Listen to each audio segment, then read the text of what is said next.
Hello dear students, how are you.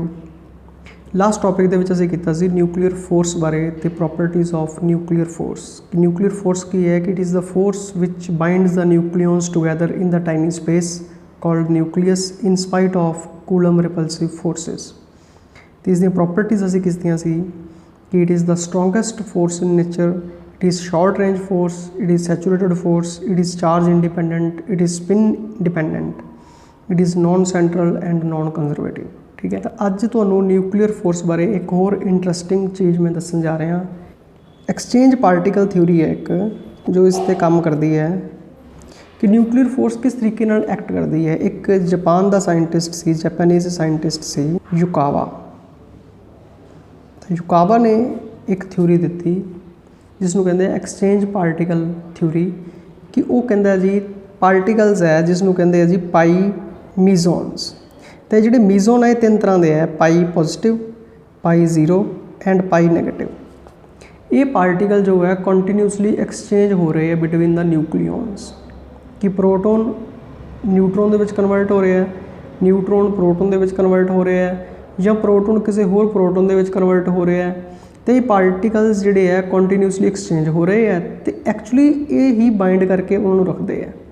ठीक है, तो ये पार्टिकल जोड़े है इन्हों का मास बहुत लो है, तो चार्ज इन्हों के पॉजिटिव नैगेटिव या जीरो हो सकता है। देखो जिवें एक प्रोटोन है, जे वो न्यूट्रॉन के कन्वर्ट हो जाएगा, ठीक है, तो इनके उपर जो पॉजिटिव चार्ज सी एक यूनिट, ये तो न्यूट्रल है, तो ये पाई पॉजिटिव एमिट करके एक न्यूट्रॉन के चेंज हो जाएगा।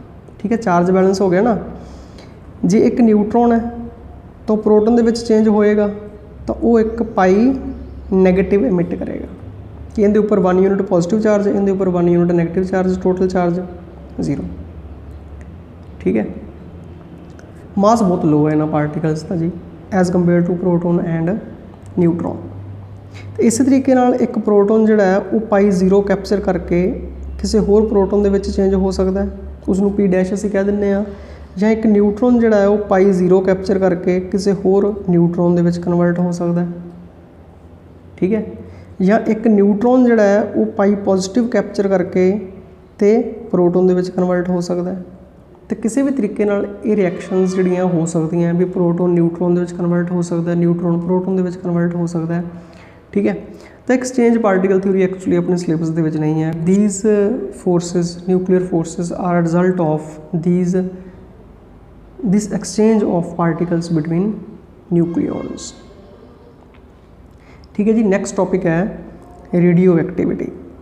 तो रेडियो एक्टिविटी डिस्कवर की सी जी बैक्यूरेल ने, एक्सीडेंटली डिस्कवर किया सी रेडियो एक्टिविटी को, कि वो कुछ एक्सपैरीमेंट कर रहा सी बेस्ड अपॉन फ्लोरोसेंस एंड फॉस्फोरोसेंस, कि कुछ मटीरियल्स लाइट एब्जॉर्ब करते हैं तो फिर उस लाइट को एमिट करते हैं। कुछ वो एक्सपैरीमेंट्स कर रहा सी तो उसको ऑबजर्व कर रहा सी। तो उन्हें की किया जी, कुछ यूरेनियम तो पोटाशियम सल्फेट के कुछ पीस सीगे उसके कोले, तो उन्होंने उसने ब्लैक पेपर के विच रैप किया। ठीक है, तो उसके नज़दीक एक फोटोग्राफिक प्लेट पई सीगी, तो वो सैपरेटेड सी बाय पीस ऑफ सिल्वर। तो जो उसने कुछ घंटिया बाद after several hours photographic plate को ऑबजर्व किया, तो उसने देखा कि उसके ऊपर कुछ ब्लैक मार्क्स है, ब्लैकनिंग हुई है फोटोग्राफिक फिल्म की। तो कहते करके सी this is due to the radiation emitted by uranium and potassium sulphate. ठीक है, तो वो जो रेडिएशन सी उसनों बाद में नाम दिता गया रेडियो एक्टिविटी। ठीक है, तो फिर इस फिनोमिने को बहुत थॉरोली डिस्कवर किया गया, देखा गया। तो उन्होंने ये दसिया कि ये जी रेडिएशनस है ना, बहुत इंपॉर्टेंट पॉइंट है, ध्यान नाल सुनिया जे, ये न्यूक्लीयस के विचों इमिट होंदी हैं, कि न्यूक्लीयर फिनोमिना है। जो यूरेनियम पोटाशियम सल्फेट वो सबसटांस सी उसके न्यूक्लीयस के विचों इमिट हो रही सी। तो इस तरह की जो एमिशन है उसनों असीं रेडियो एक्टिव डिके कहने हैं। ठीक है, डिके होंदा किसी चीज़ का खत्म होना, कि वो न्यूक्लीयस उन्होंने रेडिएशनस को इमिट करके डिके हो रहा है। तो ये जी डिके है जी, ये 3 टाइप्स की है, अल्फा डिके, बीटा डिके ते गामा डिके। हुण इन्हूं समझते हैं भी अल्फा डिके, बीटा डिके ते गामा डिके की चीज़ है। अल्फा डिके दे विच हीलियम का न्यूक्लीअस इमिट होंदा है जी 2He4, मतलब एक न्यूक्लीअस ही इमिट हो जाता पूरे का पूरा एक हैवी न्यूक्लीअस दे विचों, ठीक है। बीटा डिके दे विच इलैक्ट्रॉन्स निकलते हैं जी न्यूक्लीअस दे विचों। हुण इत्थे एक होर क्वेश्चन अराइज होंदा है कि न्यूक्लीअस दे विचों बीटा पार्टिकल निकल रहे हैं, इलैक्ट्रॉन निकल रहे हैं, बट न्यूक्लीअस दे विच तां इलैक्ट्रॉन्स होंदे ही नहीं, फिर वो किवें निकलणगे, ठीक है। चलो इस क्वेश्चन का आंसर असीं अगे जाके दिन्ने आ। ते पॉजिट्रॉन्स इमिट हो रहे हैं। पॉजिट्रॉन एक इलैक्ट्रॉन का एंटी पार्टिकल है, मतलब मास होंदा इलैक्ट्रॉन जिन्ना है, प्रोटॉन नहीं, पॉजिट्रॉन इलैक्ट्रॉन का एंटी पार्टिकल है। मास इलैक्ट्रॉन जिन्ना है बट चार्ज जो है वो इलैक्ट्रॉन तो ओपोजिट है, तो इसनूं कहंदे एंटी पार्टिकल ऑफ इलैक्ट्रॉन। तो दो तरह के पार्टिकल्स निकलते हैं बीटा डिके दे विच। इलैक्ट्रॉन निकलता उसनूं बीटा नैगेटिव डिके कहंदे, पॉजिट्रॉन निकलता उसनूं बीटा पॉजिटिव डिके कहंदे आ, ठीक है जी। गामा डिके दे विच की हुंदा है कि हाई एनर्जी रेडिएशनस निकलदियां, कोई चार्जड पार्टिकल नहीं निकलता, तो फोटोन्स एमिट होंदे आ एक्चुअली कि न्यूक्लीअस कोले कुछ ज़्यादा एनर्जी सी, वो अनस्टेबल सी, वो इस चीज़ को इमिट करके तो स्टेबल होंदा है। Actually alpha beta gamma decay ही उसनूं स्टेबल करने वास्ते हो रही हैं कि न्यूक्लीअस अनस्टेबल है। असीं पहले ही कहा कि न्यूक्लीअस अनस्टेबल है, तो अनस्टेबल न्यूक्लीअस जो है इन्हां रेडिएशनस नूं इमिट करके तो स्टेबल होंदा है। क्लीयर, ठीक है जी। हुण नैक्सट है कि law of radio active decay कि अल्फा बीटा ते गामा जिहड़ी है वो डिके किस तरह होंदे है। तो इहदे विच जो पार्टिकल्स इमिट होंदे है, तो it is found that number of nuclei undergoing the decay per unit time is directly proportional to total number of nuclei in the sample, ठीक है। तो उस सैंपल दे विच जो असीं सैंपल लै रहे हैं, जिस तरह यूरेनियम पोटाशियम सल्फेट का सैंपल लिया है, तो उस सैंपल दे विच किन्ने न्यूक्लियाई हैगे है, जिन्ने ज़्यादा होणगे उन्ने ज़्यादा डिके होणगे। तो dN/dt या डेल्टा N/डेल्टा T ये है कि नंबर ऑफ पार्टिकल्स डिके कर रहे हैं, ठीक है। तो किस दे प्रपोर्शन होणगे, जिन्ने नंबर ऑफ पार्टिकल्स प्रेजेंट है, जिन्ने नंबर ऑफ न्यूक्लीअस प्रेजेंट है सैंपल दे विच, जिन्ने ज़्यादा प्रेजेंट होणगे उनके डिके होने की जिहड़ी संभावना है वो ज़्यादा होएगी, ठीक है। तो इत्थे असीं प्रपोर्शनलिटी के साइन नूं हटा के कॉन्सटेंट लगा दिंदे आ, तो डेल्टा N/डेल्टा T is equal to lambda N। तो जो लैम्डा है इसनूं कहंदे आ जी decay constant, radioactive decay constant. असीं की करते हैं कि बहुत स्मॉल जिहा टाइम लैंदे हैं, डेल्टा T टेंड्स टू 0। जो डेल्टा T टेंड्स टू 0 हो जाए मतलब बहुत स्मॉल टाइम हो गया, तो असीं डेल्टा नूं D दे विच कन्वर्ट कर दिंदे आ, ठीक है। तो असीं डेल्टा की जगह पर D लिखते हैं जी dN/dt। dN/dt का मतलब है कि dN एटम्स डिके हो गए इन टाइम dt, ठीक है। तो इसनूं रेट ऑफ डिसइंटीग्रेशन भी कहते हैं। की कहते हैं? Rate of disintegration. डिसइंटीग्रेशन होंदा टुटना न्यूक्लीअस का, रेट ऑफ डिसइंटीग्रेशन, ठीक है। इज़ इक्वल टू नाल नैगेटिव साइन लाया क्योंकि डिक्रीज़ हो रहे हैं। क्लीयर है। तो इसनूं असीं हुण सॉल्व करांगे। देखो जी किवें सॉल्व करते हैं। तो n नूं असीं इधर ले आवांगे तो ये की बनेगा dN/n, ठीक है, is equal to minus lambda dt, ठीक है। इसनूं की करांगे जी इंटीग्रेट कर देंगे बोथ साइड्स ते, दोनों साइड्स ते इंटीग्रेट करके देखो की बनता है। देखो जी इसनूं कहंदे वेरीएबल सैपरेट करना कि dN/n कर लिया जी असीं is equal to minus lambda dt। हुण असीं इसनूं इंटीग्रेट करता। इंटीग्रेट करना है जी जो इसदियां इनिशियल कंडीशन सीगियां। इनिशियल कंडीशन सीगियां कि स्टार्टिंग टाइम T0 सीगा, चलो T0 नूं असीं 0 भी लै सकते हैं, ठीक है जी। थोड़ा सिंपल करते हैं जी, असीं T0 नूं 0 ले लैंदे आ, तो dN/n नूं असीं इंटीग्रेट करते हैं, ठीक है। इधर लैम्डा का कॉन्सटेंट है जी, तो असीं इंटीग्रेट करते हैं जी फ्रॉम 0 टू T कि जो टाइम 0 सी तो नंबर ऑफ एटम्स N0 सी, तो जो टाइम T है नंबर ऑफ एटम्स N बच गए जी। तो इस तरीके नाल लिमिट्स लगाई जांदियां। तो dN/n होवे जी तो उसकी इंटीग्रेशन होंदी है log ऑफ n। तो की बनेगा जी log नैचुरल log ln लिखा जाता, log of denominator log of n, तो ऊपर लिमिट्स आ जांदियां N0 to n is equal to minus lambda dt की इंटीग्रेशन होंदी है T फ्रॉम 0 टू T, ठीक है जी। तो इसनूं सॉल्व करके पहले लिमिट्स भरियां जाणगियां, ठीक है। तो लिमिट्स भर के की बनेगा जी, ये बनेगा जी log ऑफ n की जगह तो n ही भरांगे, फिर लोअर लिमिट भरांगे N0 is equal to minus lambda t की जगह तो टी फिर -0, ठीक है। तो बन गया जी log of n minus log of n not is equal to minus lambda t. तो log a माइनस b का फॉर्मूला होंदा है log a minus log b, ये होंदा जी log a divided by b। तो ये की बन जाएगा, ये बन जाएगा जी एल एन नाल असीं नैचुरल लॉग लिखते हैं बेटा, कन्फ्यूज़ ना हो जाए जी किते मैं एल ओ जी पा रहा, ठीक है। वैसे लॉग असीं एल ओ जी नाल लिखते हैं, बट जो एल एन है that is natural log. Natural log होंदा मतलब कि इसका बेस ई है, एक्सपोनेंशियल बेस है, ठीक है। तो ये बन जाएगा log a divided by b is equal to minus lambda t. हुण बेस नाल की रिलेशन होंदा है, जो असीं इधरों लॉग खत्म करते हैं तो n ओवर n नॉट की बन जाएगा, जो बेस होंदा है जी लॉग का, जिवें नैचुरल लॉग है इसका बेस ई होंदा है एक्सपोनेंशियल, तो ये उधर जाके इसकी पावर हो जाएगा, ठीक है जी। तो ये फॉर्मूला बन जाएगा। असीं इसनूं इस तरीके नाल भी रिप्रजेंट कर सकते हैं, जिवें ये रिप्रजेंट किया होया जी n at any time t is equal to n not e raise to power minus lambda t. मतलब n नॉट इधर आके मल्टीप्लाई हो जाएगा तो साडे कोल ये फॉर्मूला बन जाएगा। देखो मैं तुहानूं सॉल्व करके दिता सारा फॉर्मूला, इहदे विच कुछ स्टैप्स मिसिंग सीगे, तो आप इस तरीके नाल सॉल्व कर सकते हैं। तो इस फॉर्मूला दसदा है जी कि टी टाइम ते साडे कोले मतलब n एटम्स बच जाएंगे। असीं स्टार्टिंग ते कितने एटम्स लैके चले सी n नॉट, ठीक है। तो जिहड़े टी टाइम बाद साडे कोले n एटम जो है बच जाएंगे सैंपल दे विच। जो किसी भी सैंपल की डिके रेट है कि कितने एटम्स डिके हो रहे हैं पर सैकेंड, ठीक है।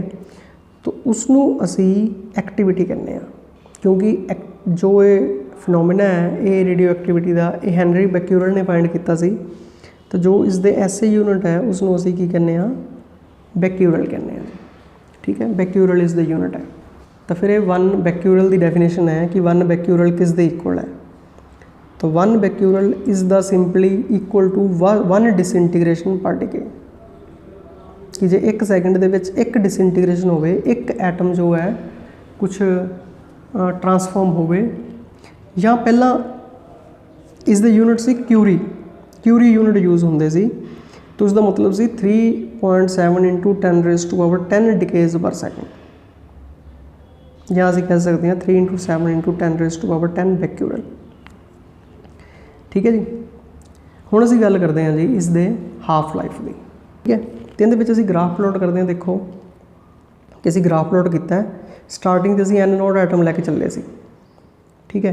तो n नॉट एटम हौली हौली डिके करते गए, घटते गए टाइम के नाल, ठीक है। हाफ रह गए जी, टाइम के नाल डिक्रीज़ हो रहे हैं। देखो इस साइड पर हाफ एटम्स रह गए, 1/4 रह गए, 1/8 रह गए, 1/16 रह गए। तो इत्थे एक होर बड़ी वधिया चीज़ दसी गई है G T half. T half नूं कहंदे हाफ लाइफ, भी वो टाइम 0 तो लैके ते जिन्ने time they which number of atoms जो है स्टार्टिंग एटम्स दे हाफ रह जाते हैं। मतलब असीं स्टार्टिंग ते जे 1000 एटम लैके चले सी तो किन्ने टाइम 500 रह जाते हैं, या जे असीं 1 मिलियन लैके चले सी तो किन्ने टाइम उसका हाफ रह जाते हैं। तो उसनूं कहंदे जी हाफ लाइफ, टी हाफ नाल रिप्रजेंट करते हैं, ठीक है। हाफ लाइफ होंदी है जी दैट टाइम जिन्ने टाइम दे विच सैंपल जिहड़ा वो हाफ रह जाता है, इनिशियल वैल्यू तो हाफ रह जाता है। मतलब असीं n नॉट एटम लैके चले सी, विचों अद्धे एटम डिसइंटीग्रेट हो गए, किन्ने बचे जी हाफ बच गए, हाफ डिसइंटीग्रेट हो गए, हाफ बच गए। तो जिन्ने टाइम दे विच ये चीज़ होंदी है उन्होंने हाफ लाइफ कहते हैं, ठीक है। तो असीं रिलेशन लै रहे हैं n is equal to n not e raise to power minus lambda t. हुण n number of atoms left, किन्ने रह गए जी हाफ रह गए, n नॉट बाय 2। किन्ने से लैके चले सी n नॉट, किन्ने टाइम से जो साडा टाइम है टी हाफ हो गया। तो टाइम असीं कितना यूज़ किया टी हाफ। हुण n नॉट दोनों साइड तो कट्टिया गया, ठीक है। तो इधर रह गया जी 1/2, कितना हो गया e raise to power minus lambda into t half. इत्थे 2 की पावर 1 है, ऊपर जाके 2 की पावर -1 हो जाएगा, ठीक है। तो ये बन जाएगा ई लैमडा टी हाफ, मतलब असीं पावर पॉजिटिव करती तो हो जाएगा 2, ठीक है, नैगेटिव पावर नैगेटिव नाल कैंसल हो गई। तो जो इधरों ई हटावांगे, ई क्यों लग्या सीगा, क्योंकि असीं लॉग हटाया सी। हुण असीं ई हटा रहे हैं, हुण असीं ई हटा रहे हैं तो इधर बन जाएगा जी लॉग ऑफ 2। तो टी हाफ फिर किस दे इक्वल आ जाएगा, log of 2 divided by lambda. यही रिलेशन देखो इत्थे दिता गया जी। तो टी हाफ आ जाएगा log of 2 divided by lambda. जो असीं इहनूं लॉग के टेबल तो देखते हैं, लॉग 10 दे विच कन्वर्ट करके तो यह फॉर्मूला बन जाता 0.693 डिवाइडेड बाय लैम्डा। तो बड़ा सिंपल जो फॉर्मूला बन गया, t half is equal to 0.693 by lambda. तो असीं इस फॉर्मूले नूं यूज़ करांगे, ठीक है जी। इस तो अगे एक होर फॉर्मूला तुहानूं दिता गया, एवरेज और मीन लाइफ। हुण एवरेज और मीन लाइफ की है, बड़ा इंटरस्टिंग है समझना इसनूं। ज़्यादा रिलेशन असीं इसदे ड्राइव नहीं करने कि असीं एक सैंपल लिया, ठीक है, उहदे विच N0 एटम सीगे स्टार्टिंग ते। हुण कोई एटम तो उस टाइम डिके हो गया, कोई एटम हाफ एन आवर बाद डिके हो रहा है, कोई एटम 1 आवर बाद डिके हो रहा है। इहदा मतलब जिहड़ा एटम हाफ आवर बाद डिके हो रहा है, इहदा मतलब उसकी लाइफ हाफ आवर तो सीगी ना साडे नोट करने टाइम तो बाद। तो जो एटम 1 आवर बाद डिके हो रहा है, इसका मतलब उसकी लाइफ 1 आवर सी। असी एवरेज लाइफ की गल करते हैं ह्यूमनस की, कि असीं कहने 60 ईयरस है या 70 ईयरस है। असीं एग्जाम्पल ले रहे हैं। देखो कोई तो 100 साल तक जिंदा रहिंदा है, तो किसी की डैथ जी बहुत जल्दी हो जाती है, किसी की 10 ईयरस 20 ईयरस 30 ईयरस या 40 ईयरस के हो जाती है। तो असीं एवरेज लाइफ की गल कर रहे हैं बेटा। इस तरह एटम्स है, असीं N0 एटम लैके चलने हैं, इहदा मतलब वो बॉर्न होए उस टाइम पर। वो एटम्स हुण डिके होणगे, टुटणगे, किसी होर एटम दे विच चेंज होणगे, ठीक है। तो उन्होंने सारिਆਂ की लाइफ जो है डिफरेंट है। तो उन्होंने सारिਆਂ की जे असीं एवरेज लईए तो उसनूं असीं कहने आ एवरेज लाइफ, ठीक है। तो एवरेज लाइफ नूं असीं एक फॉर्मूला याद रखना है कि टॉ नाल रिप्रजेंट करते हैं। तो जो असीं इसनूं सॉल्व करते हैं वो 1 बाय लैम्डा आ जाता है। इसकी कैलकुलेशन की जरूरत नहीं है, ठीक है। कैलकुलेशन काफ़ी टिपिकल हो जाती है जी। तो फिर मैडिकल वाले स्टूडेंट्स लिए तो बहुत ही ज़्यादा टफ हो जाता है कि इन्नी डिटेल्ड इंटीग्रेशन सॉल्व करना। Integration by parts non medical वाले सॉल्व कर सकते हैं, यस, ठीक है। डेरीवेशन नहीं पूछी जाती इसकी कभी भी। तो average life is equal to 1 by lambda है, ठीक है। तो एवरेज लाइफ तो हाफ लाइफ के रिलेशन है। तो T half is equal to log 2 by lambda सी, तो 1 बाय लैम्डा एवरेज लाइफ है। तो इसमें असीं टॉ लिख देंगे, टॉ नाल रिप्रजेंट कर रहे हैं कि टाइम, ठीक है। टॉर्क नहीं है इत्थे। तो T half is equal to tau log 2। तो इसनूं होर डिटेल दे विच असीं नैक्सट टॉपिक दे विच डिस्कस करांगे। Till then all the best, have a nice day.